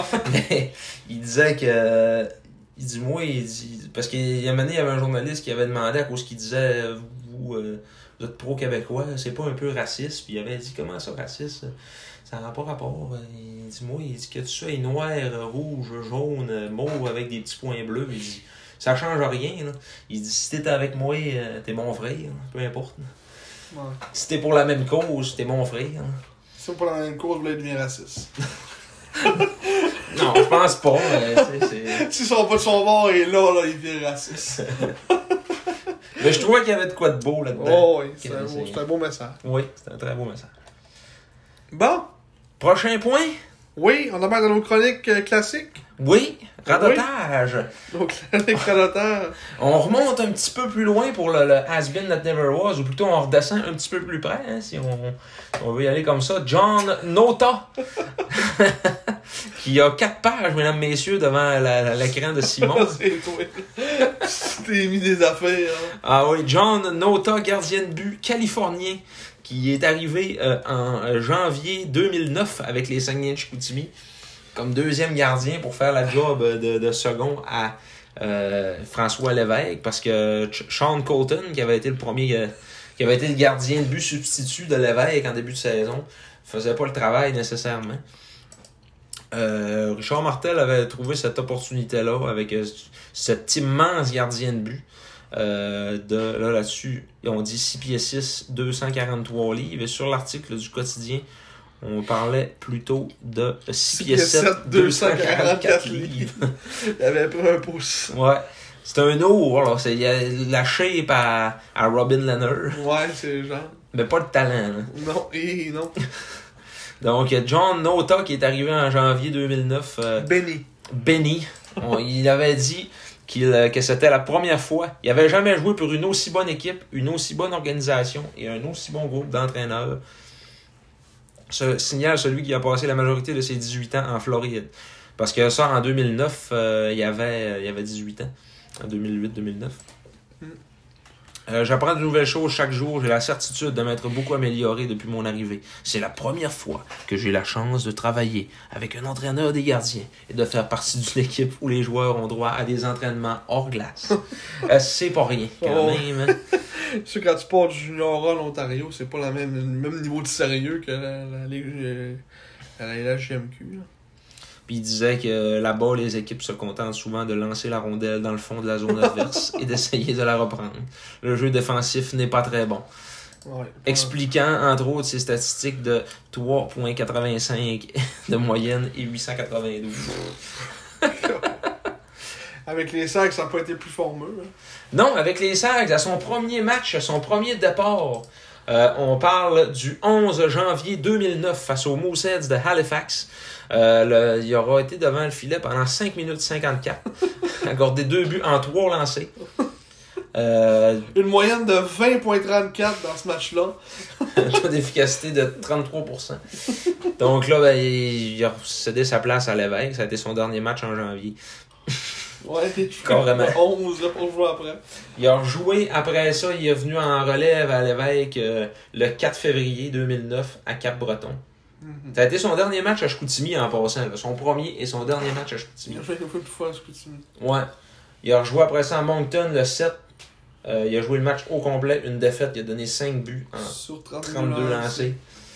Et sa seule et unique victoire dans la LHJMQ aura été à son dernier match de saison régulière, le 15 mars 2009, à Lewiston. Donc, ironiquement, sa seule victoire en carrière junior, C'est aux États-Unis. c'est aux États-Unis. Un match où il aura concédé 2 buts en 33 lancés pour un taux d'efficacité de 939. Et puis, c'est une victoire en prolongation, d'ailleurs, à Lewiston. On s'est pas aidé la cause. Ouais, c'est ça. Qu'on avait gagné 3-2, donc... C'est en BL, tu vois, BL, tu sais de bord? en fusillade, hein. Pourquoi BL? FU, à coup BL, où est-ce que tu vois ça? Ah! Des bières de l'orage. OK. C'est Bon. qui a scoré ce match-là, juste pour les gens de la maison? Oui, les gens à la Nicolas maison. Deschamps et Mathieu Tousignan. Du côté des Maniacs, Samuel Finn et Billy Lacasse qui était venu jouer avec les Serres avec lui.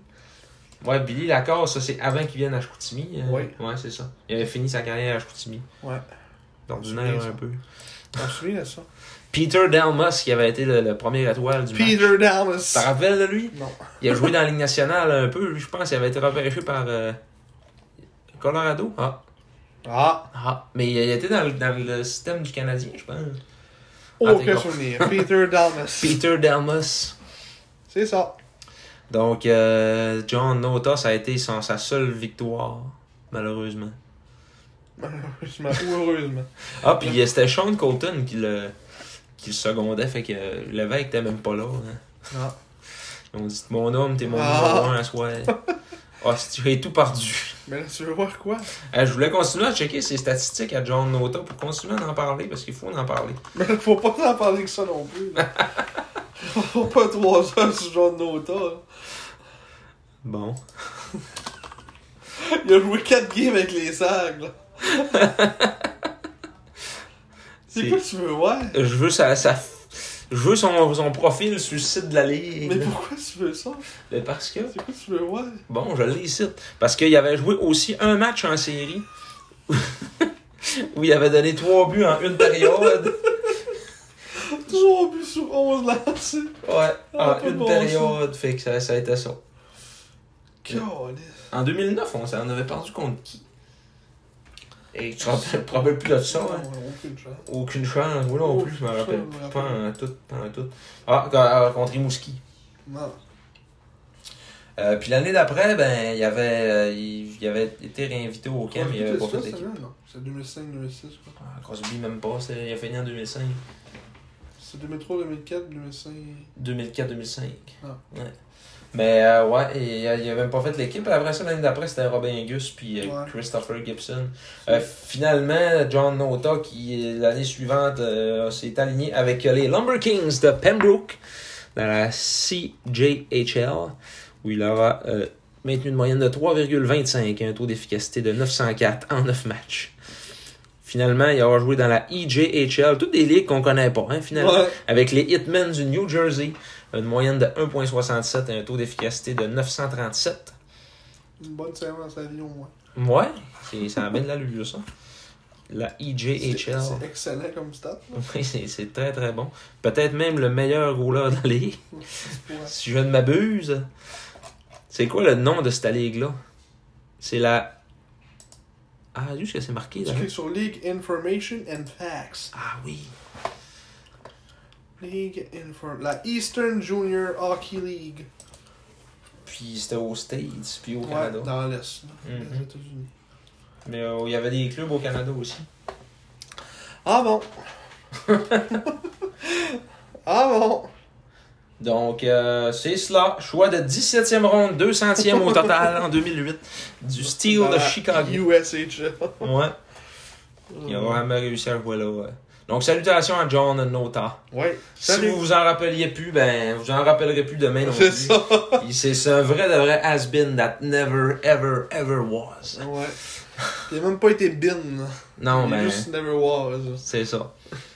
J'ai pas d'histoire à C'est raconter ça. avec ça.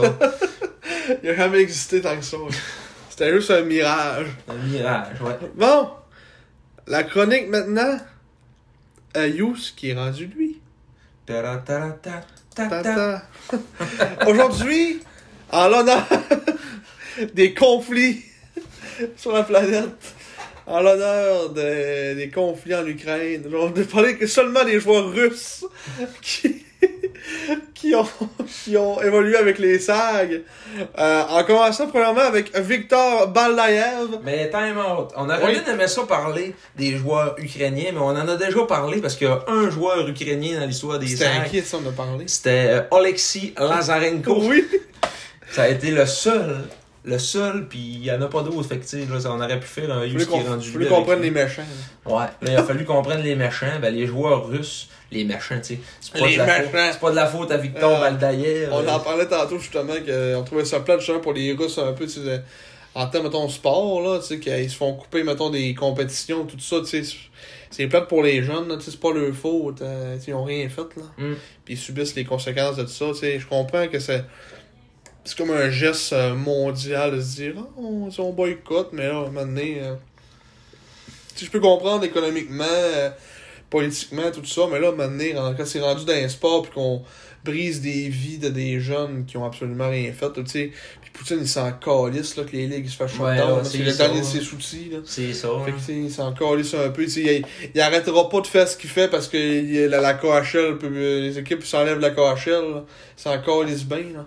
Que les équipes s'enlèvent de la KHL, c'est une chose. Je pense que ça a quand même plus d'impact que dire ben là, tous les joueurs russes en Amérique du Nord pourront plus jouer au hockey. C'est ça. Même à ça, tu la KHL, ils gardent les clubs russes puis ils s'en calissent, là.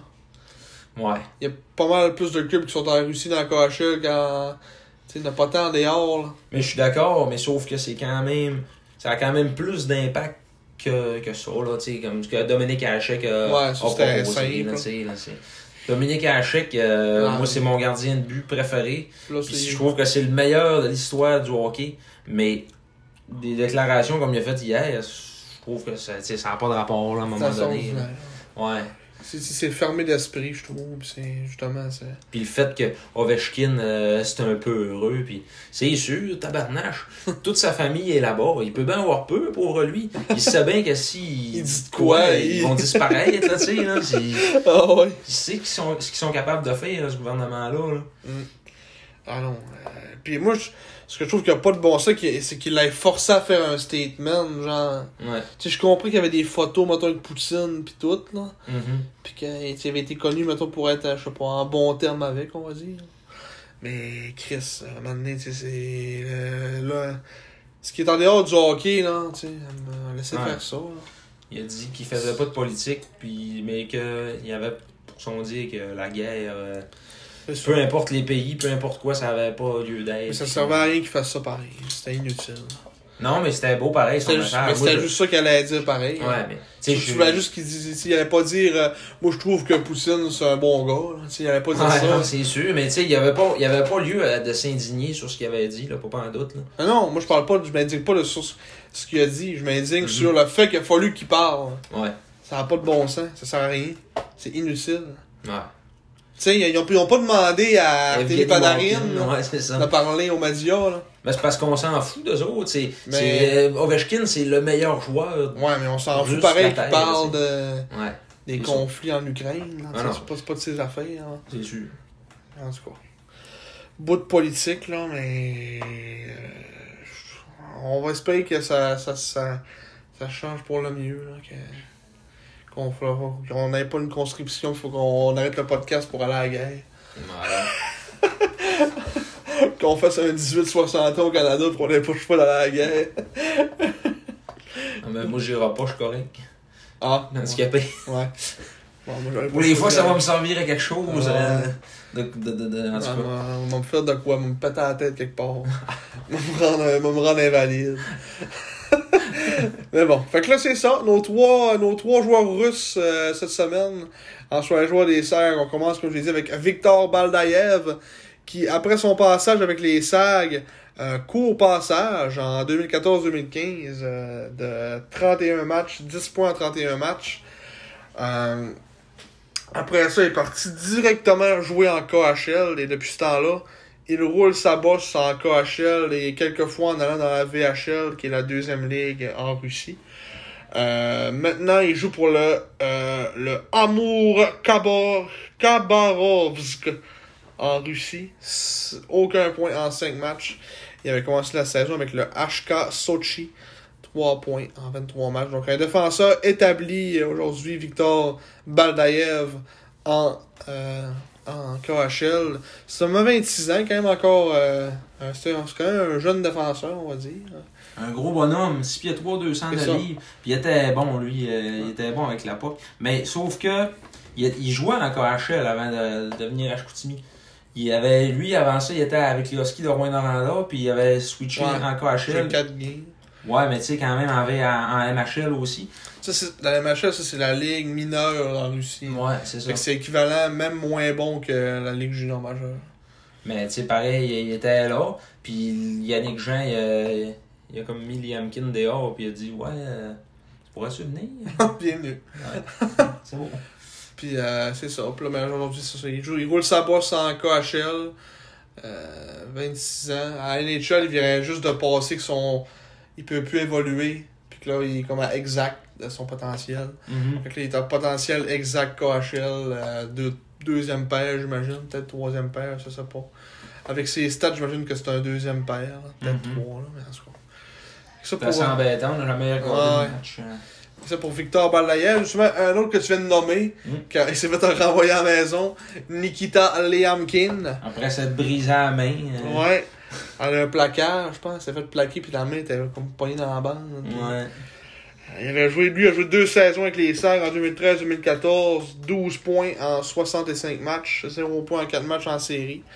Et l'année d'après, il avait resté justement 27 matchs, c'était brisé à la main, puis il était retourné à la maison. Lui aussi. T'es-tu capable de me dire quel numéro il a porté dans ces 2 saisons-là? Il avait porté 2 numéros différents. Ben, il y avait 60, pas genre 76 ou quoi de main. Dans les 70? Non.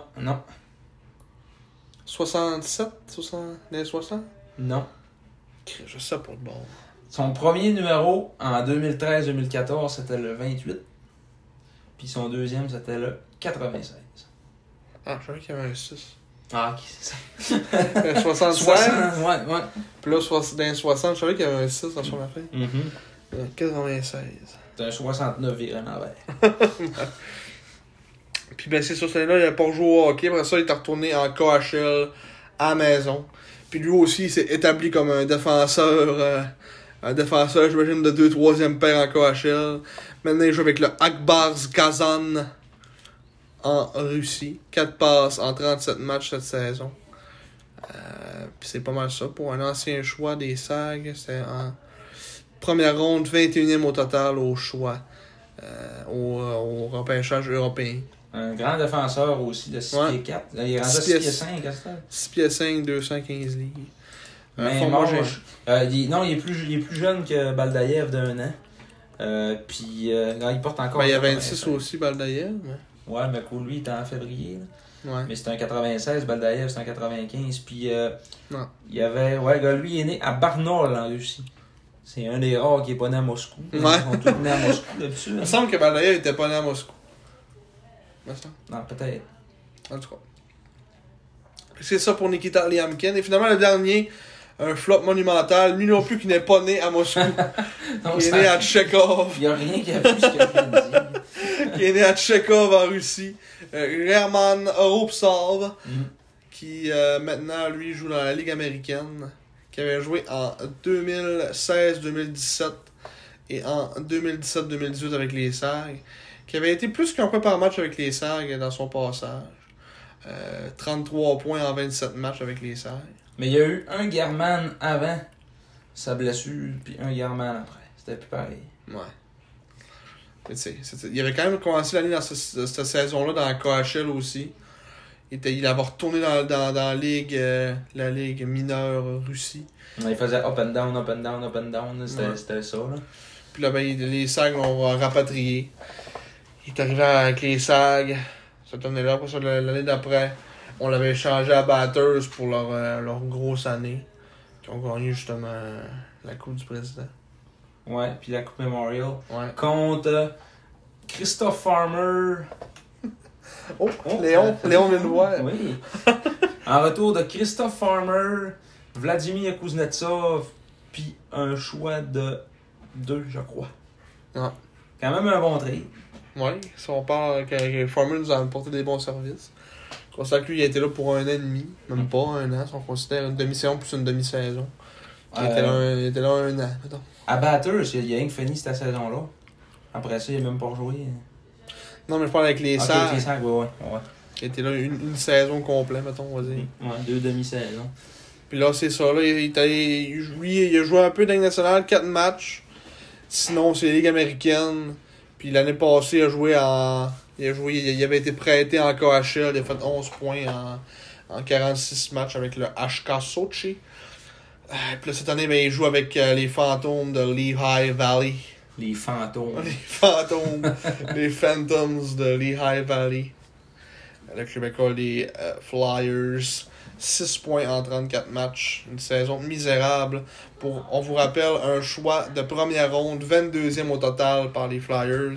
Comme on disait tantôt, encore une liste de joueurs qui sont repêchés par les Flyers qui flopent. Mais quand même, il avait été classé 5e meilleur. Mais parmi les Euroskaters. Ouais, parmi les euros, mais c'est haut pareil, là. Ouais. Mais souvent, tu sais, Euroskaters, c'est tout le temps ça. Tu sais, mettons tu sais, il a été repêché 22, fait que. Tu sais, ben, mettons une quinzaine de Nord-Américains, puis lui, là. Ouais. Puis là, tu sais, mettons 17 par eux autres, 15, 22. Fait que, il a été repêché dans à peu près les eaux que le monde pensait, pas loin du 20e rang. Fait que c'est vraiment juste qu'il a pas live up to his expectations. Puis, Il n'a pas répondu aux attentes. non, il a pas répondu aux attentes pantoute. Puis là, ben, c'est ça. Ça va probablement rester un joueur de la Ligue américaine jusqu'à la fin de sa vie, puis il va finir sa carrière en KHL. Sans vouloir être pessimiste envers sa carrière. Mais c'est pas mal probablement ça qui va arriver. He can be a dominant puck possession guy, a strong puck distributor, a finisher, a defensive specialist, and even pest at time. Ah, j'ai jamais vu être une peste. Là. Non, moi non plus. C'était un peu qu'il se faisait martyriser. Là. Ouais, c'est ça. Ouais. Un joueur fragile. Ouais. Fait que c'est ça pour German Rupsov, qu'on s'ennuie pas vraiment. Mais les quelques matchs là, qu'il a joué, moi je. Avant de se blesser. Ouais, je continue de dire que si, mettons, il avait été avec nous autres en 2017, on gagnait la coupe.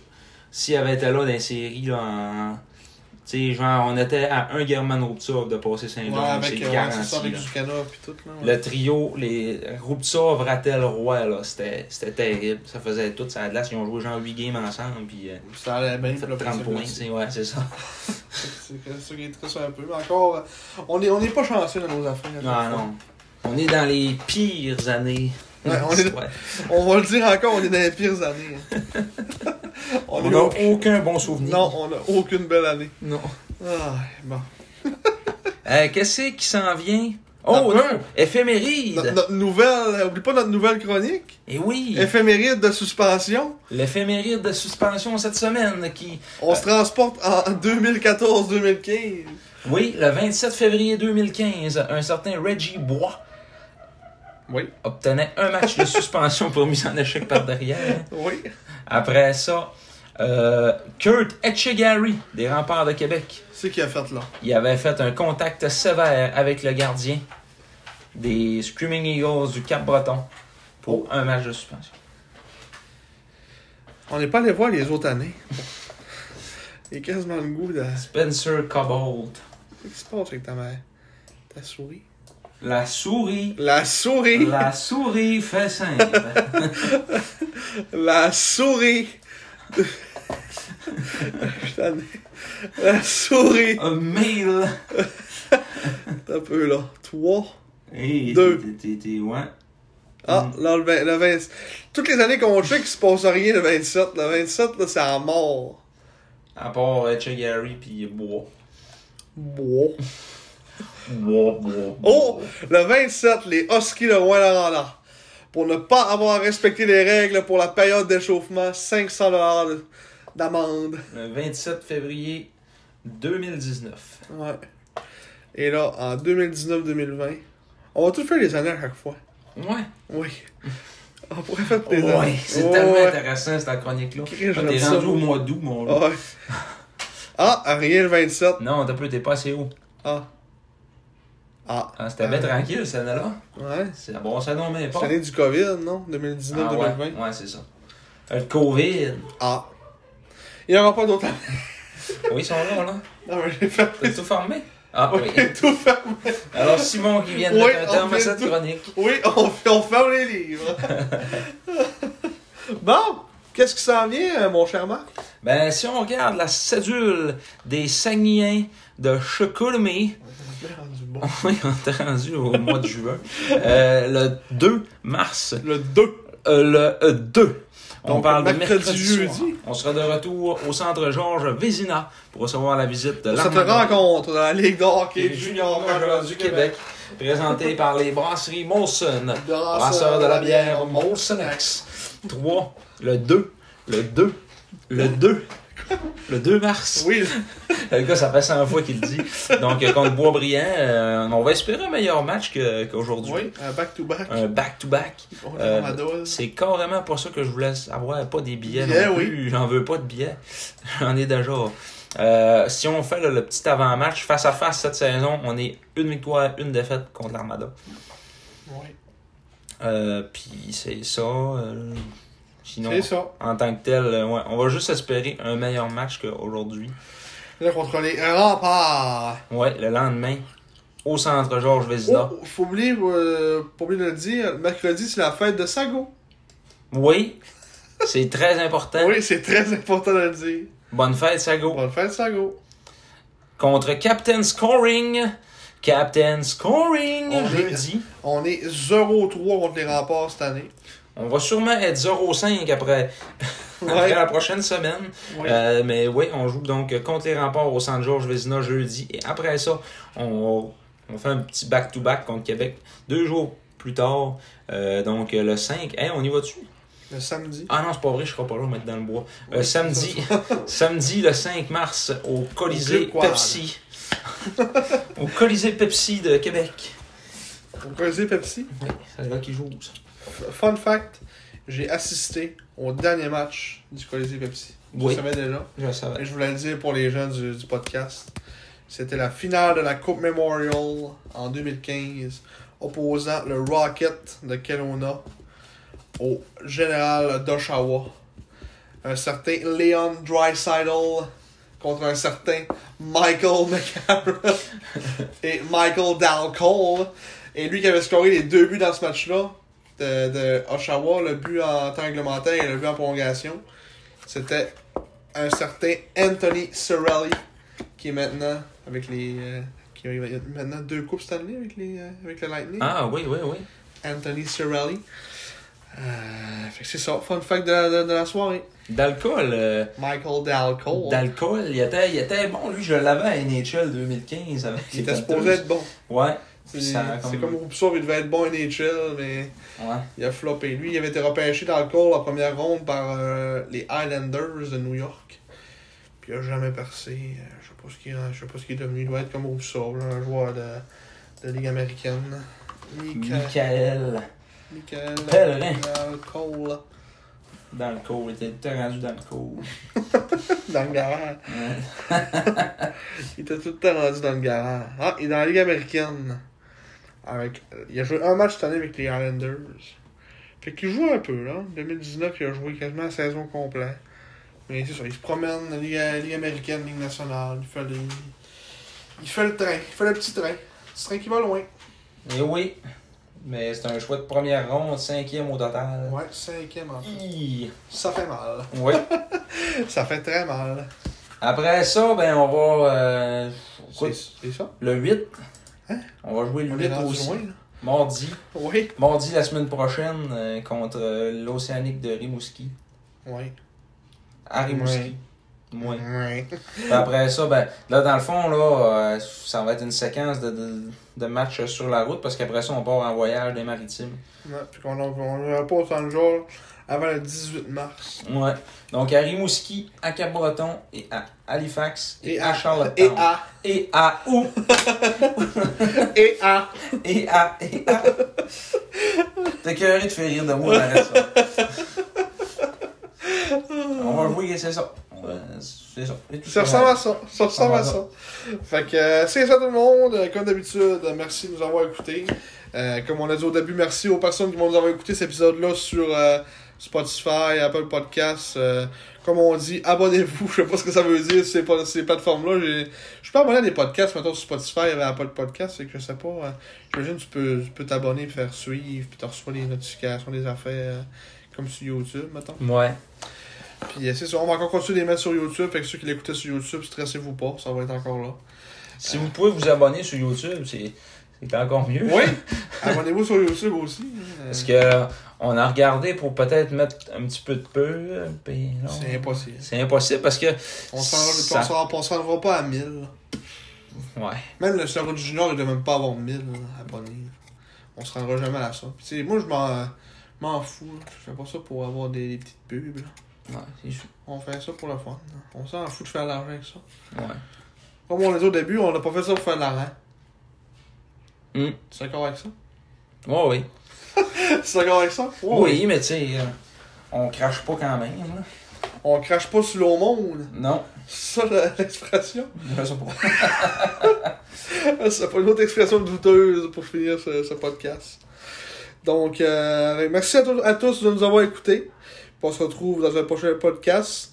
Et jusqu'à là, soyez prudents.